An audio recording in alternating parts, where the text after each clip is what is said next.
Assalamualaikum warahmatullahi wabarakatuh. Izin memperkenalkan diri, kami dari kelompok 2 dari kelas 3A Prodi PGSD akan mempresentasikan hasil diskusi kami mengenai deteksi secara tepat anak yang mengalami masalah dan kategori ciri permasalah anak. Nama anggota kelompok yang pertama ada Oktavia Nur Hasanah dengan NIM A510200016. Yang kedua ada Ukti Hanifah Tiarawati dengan NIM A510200020. Yang ketiga ada Nurmalita Kurnia Wulandari dengan NIM A510200031. Yang keempat ada Shirley Dwi Santoso dengan NIM A510200035. Dan yang terakhir ada Isnania Sofi Lutfiani dengan NIM A510200067. Selanjutnya ada pengertian, bisa dilanjutkan oleh yang bertugas. Yang pertama adalah mengenai pengertian pertumbuhan dan perkembangan anak. Pertumbuhan adalah perubahan yang terjadi pada setiap manusia, terutama berkaitan dengan fisiknya. Seperti yang dikemukakan oleh Suji Ningsih dan Ranu, bahwa pertumbuhan adalah perubahan yang bersifat kuantitatif yang bertambah jumlah, ukuran, dimensi pada tingkat sel, organ, maupun individu. Sebagai contoh, anak bertambah besar bukan hanya secara fisik, melainkan juga ukuran dan struktur organ-organ tubuh dan otak. Sedangkan perkembangan adalah perubahan kuantitatif dan kualitatif individu yang rentang kehidupannya mulai dari masa konsepsi, bayi, kanak-kanak, masa remaja, sampai dengan dewasa. Pertumbuhan memiliki ciri-ciri khusus, yaitu perubahan ukuran, perubahan proposisi, hilangnya ciri-ciri lama, serta munculnya ciri-ciri baru. Yang kedua adalah mengenai tahap pertumbuhan dan perkembangan anak. Yang pertama adalah masa pranatal atau masa kehidupan janin di dalam kandungan. Masa ini dibagi menjadi 2 periode, yaitu masa embrio dan masa fetus. Masa embrio adalah masa sejak konsepsi sampai umur kehamilan 8 minggu, sedangkan masa fetus adalah sejak umur 9 minggu sampai dengan kelahiran. Yang kedua adalah masa postnatal atau masa kehidupan setelah lahir yang terdiri dari 5 periode, yaitu yang pertama, masa neonates atau masa bayi baru lahir yang dihitung dari 0 sampai 14 hari. Yang kedua adalah masa bayi dimulai sejak bayi berumur 2 minggu hingga 2 tahun. Pada masa ini, bayi belajar untuk mengendalikan otot-ototnya hingga memiliki keinginan untuk mandiri. Yang ketiga adalah masa prasekolah, yaitu anak menyesuaikan diri dengan sosial yang berlangsung dari umur 2 sampai 6 tahun. Yang keempat adalah masa usia sekolah atau akhir dari masa kanak-kanak, yaitu dari usia 6 sampai 12 tahun. Dan yang terakhir adalah masa pubertas dan remaja. Anak perempuan memasuki masa remaja lebih awal dibanding laki-laki, yaitu pada usia 10 dan berakhir lebih cepat pada usia 18. Anak laki-laki memulai masa pubertas pada usia 12 tahun dan berakhir pada usia 20. Kemudian yang selanjutnya mengenai faktor-faktor yang mempengaruhi pertumbuhan dan perkembangan anak. Yang pertama adalah faktor internal. Faktor internal terdiri dari perbedaan ras atau etnik atau bangsa, keluarga, umur, jenis kelamin, kelainan genetik, dan kelainan kromosom. Faktor genetik atau hereditas merupakan karakteristik individu yang diwariskan dari orang tua yang dipengaruhi dari karakter fisik anak seperti tinggi badan, berat badan, struktur tubuh, tekstur rambut, warna mata, sampai dengan kecerdasan.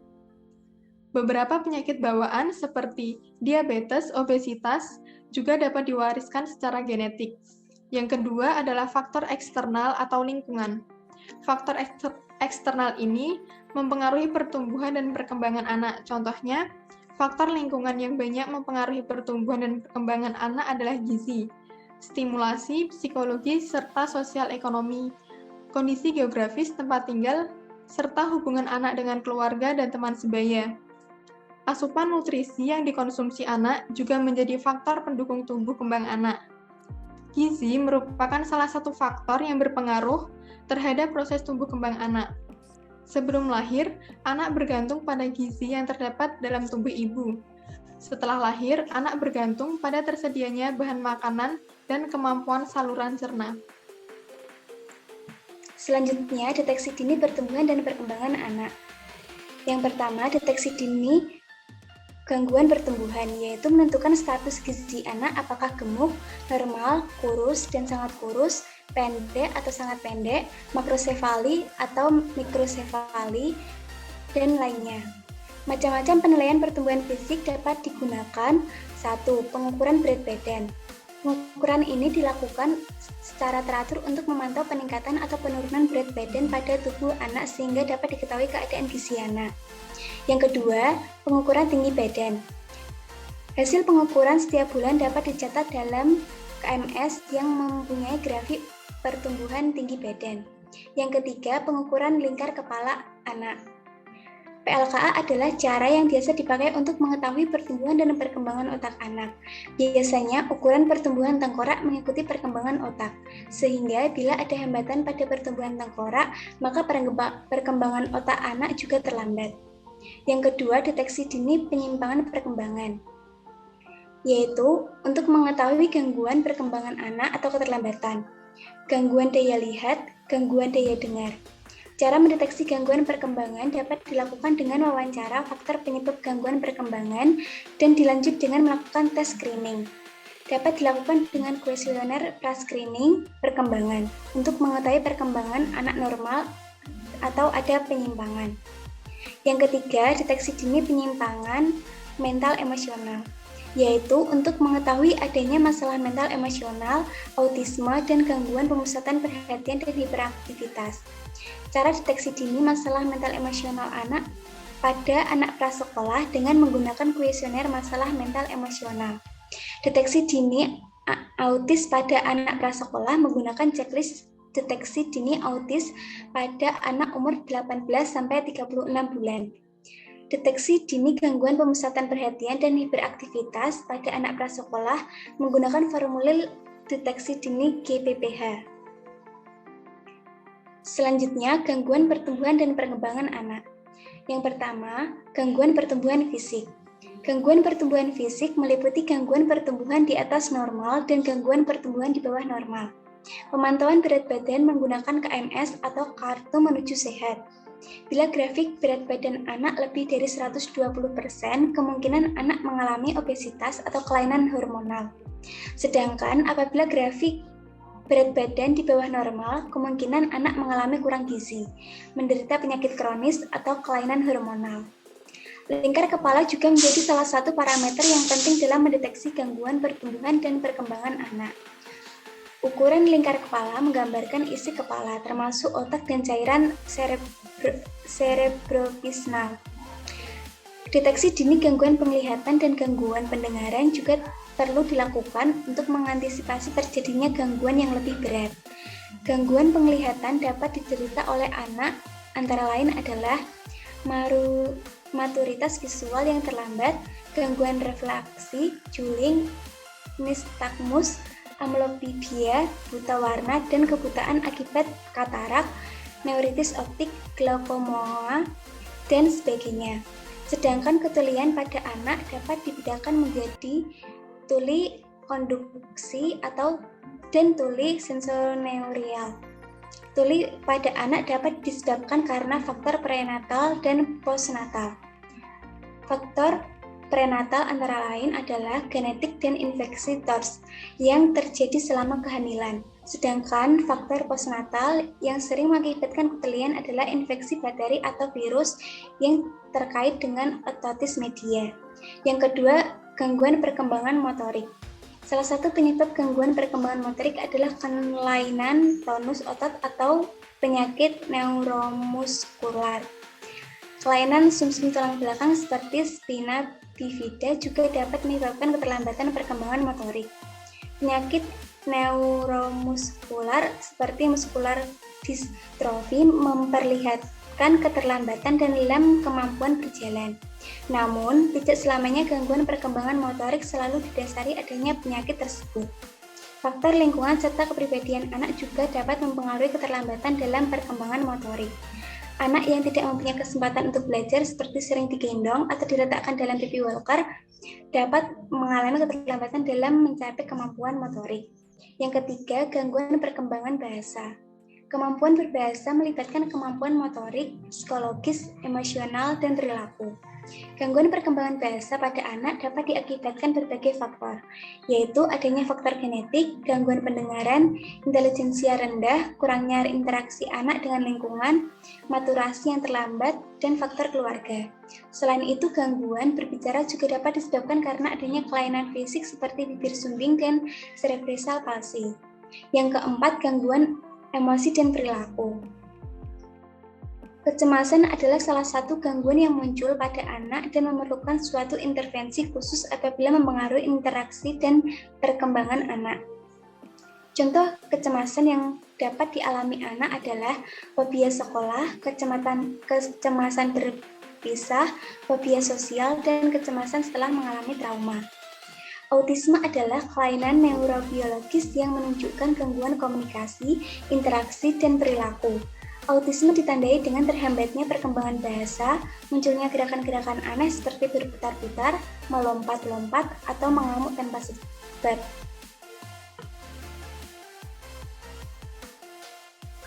Untuk selanjutnya yaitu gangguan pertumbuhan dan perkembangan anak berkebutuhan khusus. Yang pertama ada tunagrita. Nah, tunagrita itu sendiri memiliki nama lain yaitu retardasi mental. Nah, tunagrita itu memiliki pengertian bahwa keadaan keterbelakangan mental. Keadaan ini dikenal juga retardasi mental atau mental retardation. Nah, retardasi mental ini kondisi di mana sebelum anak-anak itu berusia 18 tahun yang ditandai dengan lemahnya IQ, biasanya IQ-nya itu di bawah 70 dan sulit beradaptasi dengan kehidupan sehari-hari. Selain itu, ciri utamanya tunagrita itu yang pertama adalah lemahnya fungsi intelektual. Selain itu, rendah anak retardasi mental juga sulit menyesuaikan diri dan berkembang. Nah, sebelum muncul tes formal untuk menilai kecerdasan, orang retardasi mental dianggap sebagai orang yang tidak dapat menguasai keahlian yang sesuai dengan umurnya dan tidak merawat dirinya sendiri. Lalu, intensitas pembelajaran yang semakin sering berperan besar dalam peningkatan kemandirian dan keterampilan kerjanya. Yang kedua, ada kesulitan belajar atau biasa disebut dengan learning disability. Nah, kesulitan belajar itu memiliki arti dan pengertian, yaitu kesulitan dalam memproses informasi, khususnya dalam matematika dan konsep kebahasaan atau Hildebrand. Nah, kesulitan belajar tidak ada kaitannya dengan intelijensi yang rendah, tapi banyak orang yang salah dalam memahaminya. Nah, National Joint Committee on Learning Disability atau NCLD, suatu kelompok yang terdiri dari perwakilan beberapa organisasi profesional, mendefinisikan bahwa kesulitan belajar itu sebagai suatu istilah umum yang mengacu pada beragam kelompok gangguan yang terlihat pada kesulitan dalam menguasai dan menggunakan kemampuan mendengarkan, berbicara, membaca, menulis, berpikir, atau kemampuan matematis. Kemampuan belajar itu sendiri dibagi menjadi dua bagian. Yang pertama ada kesulitan belajar umum dan ada kesulitan belajar khusus. Kesulitan belajar umum itu ditunjukkan dengan prestasi belajar yang prestasi rendah dalam bidang akademik tertentu, seperti membaca, menulis, kemudian kemampuan dalam matematika. Nah, yang kedua itu, kondisi kelainan ini disebabkan oleh hambatan perspektual handicaps, luka pada otak, brain injury, ketidakberfungsian sebagai fungsi otak, minimal brain dysfunction, disleksia atau afasia perkembangan development afasia. Nah, yang ketiga itu ada hiperaktif ADHD dan ADD.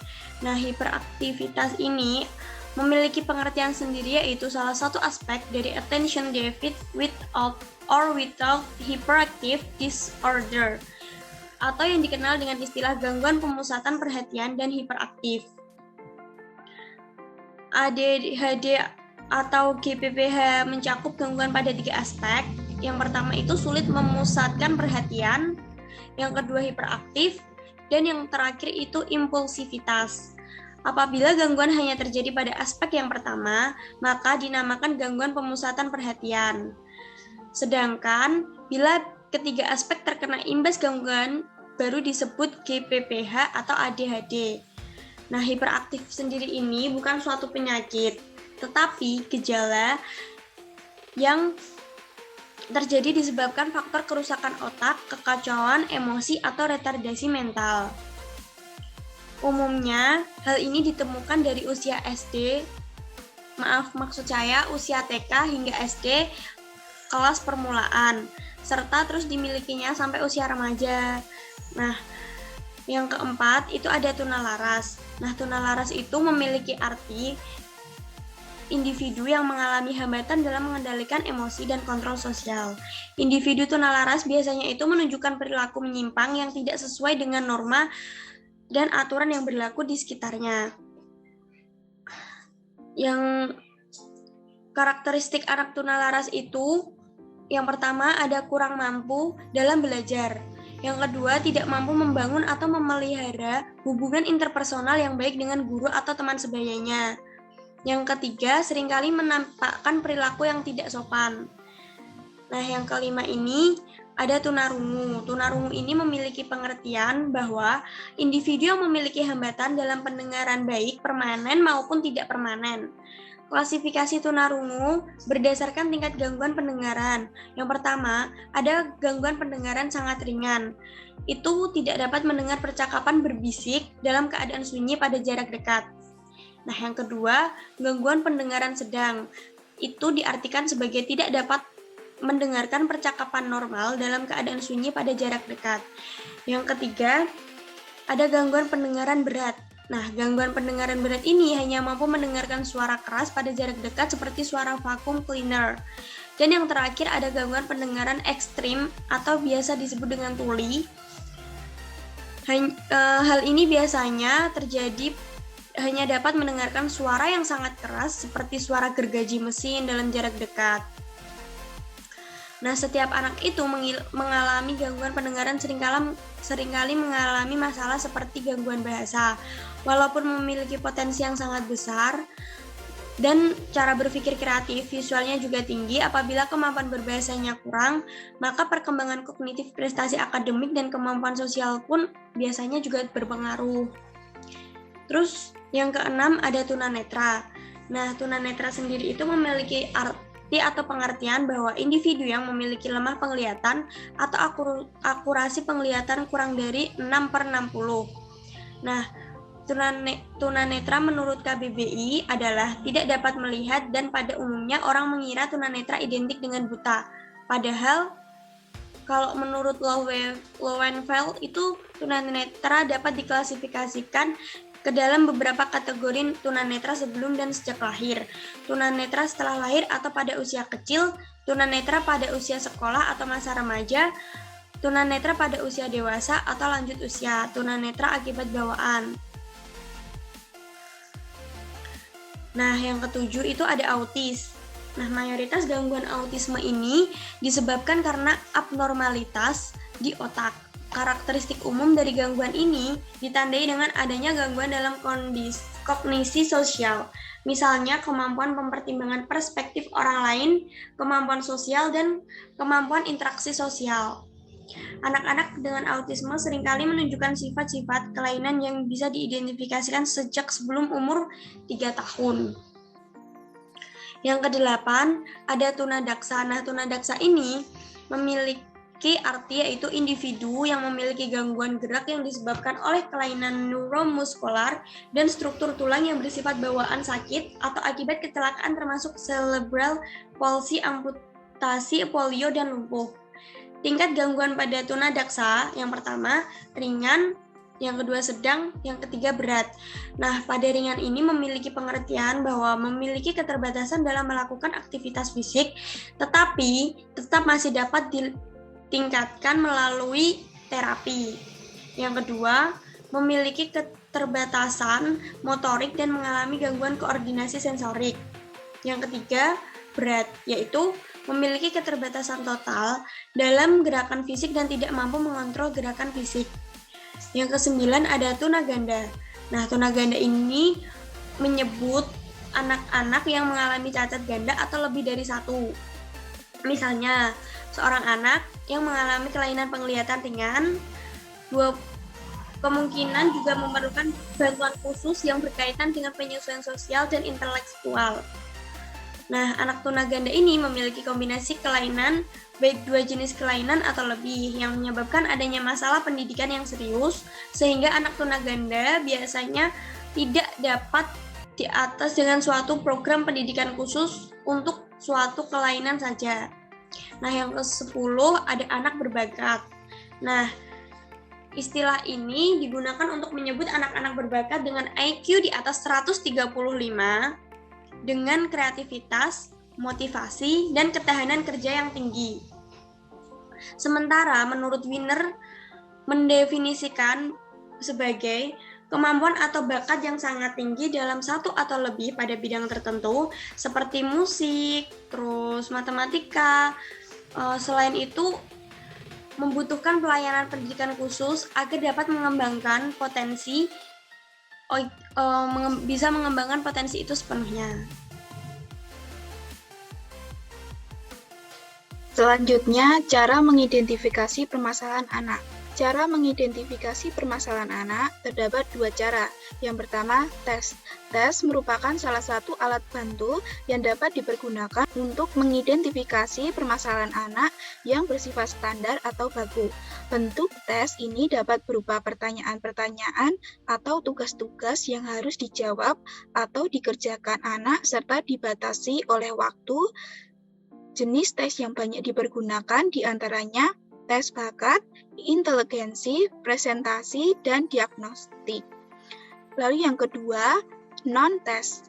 Teknik non-tes biasanya dipergunakan untuk mengidentifikasi permasalahan anak dengan cara mengamati penampilan serta perilaku anak dalam aktivitas kesehariannya sehingga cenderung lebih fleksibel bila dibandingkan dengan teknik tes.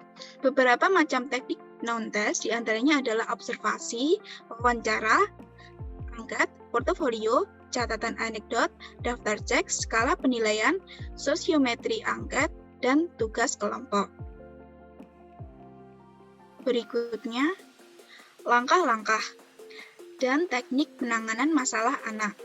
Langkah-langkah penanganan masalah yang pertama yaitu identifikasi kasus, yakni upaya untuk menandai subjek atau anak yang diperkirakan mengalami masalah. Yang kedua, identifikasi masalah, yakni upaya mengetahui inti permasalahan yang dihadapi anak.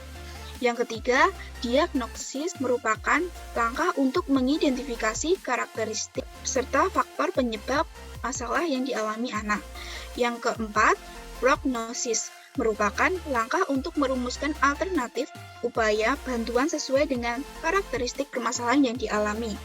Lalu yang kelima, treatment merupakan upaya pemberian bantuan itu sendiri.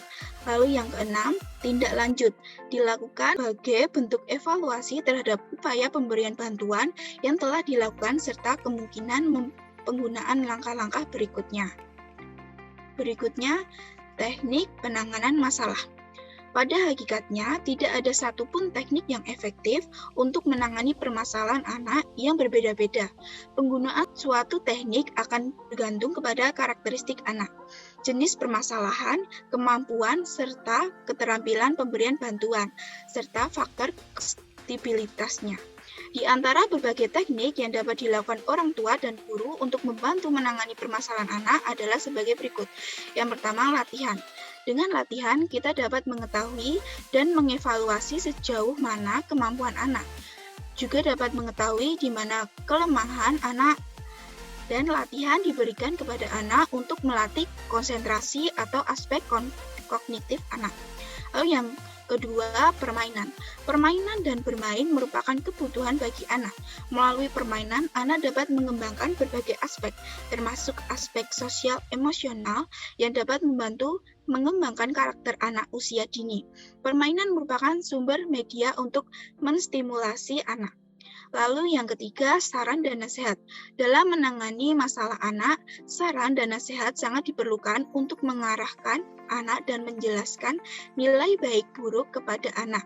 Ketika kita memberikan nasihat, akan mudah diterima ketika anak masih berada pada usia dini. Lalu yang keempat, pengkondisian atau conditioning.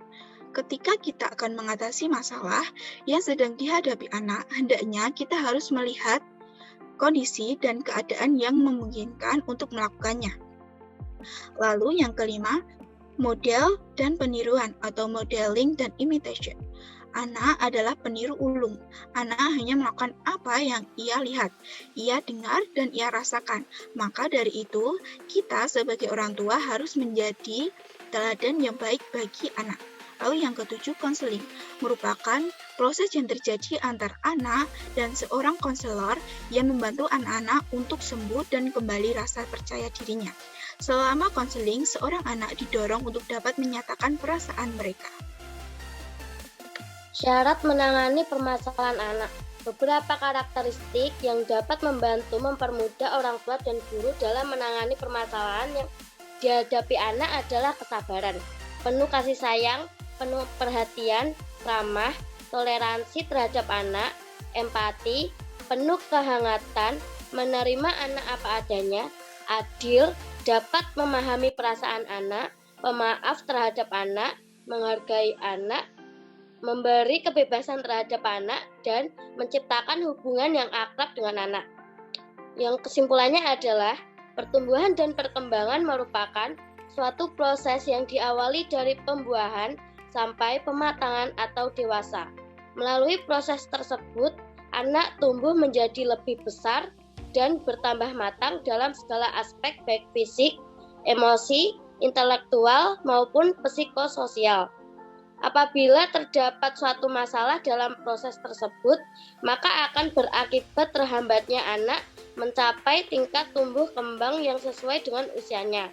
Apabila gangguan ini berlanjut, maka akan membentuk suatu kecacatan yang menetap pada anak. Namun, apabila sejak dini gangguan tumbuh kembang sudah terdeteksi, maka kita dapat melakukan suatu intervensi sesuai dengan kebutuhan anak. Gangguan pertumbuhan dan perkembangan merupakan masalah yang banyak dijumpai di masyarakat. Permasalahan yang dihadapi anak merupakan suatu cara bagi orang tua, guru, dan masyarakat untuk bekerja sama dalam melakukan pemantauan sejak dini dan belajar memberikan solusi yang terbaik bagi proses tumbuh kembang anak-anak mereka. Sekian dari kelompok kami. Bila ada salah kata mohon dimaafkan. Wassalamualaikum warahmatullahi wabarakatuh.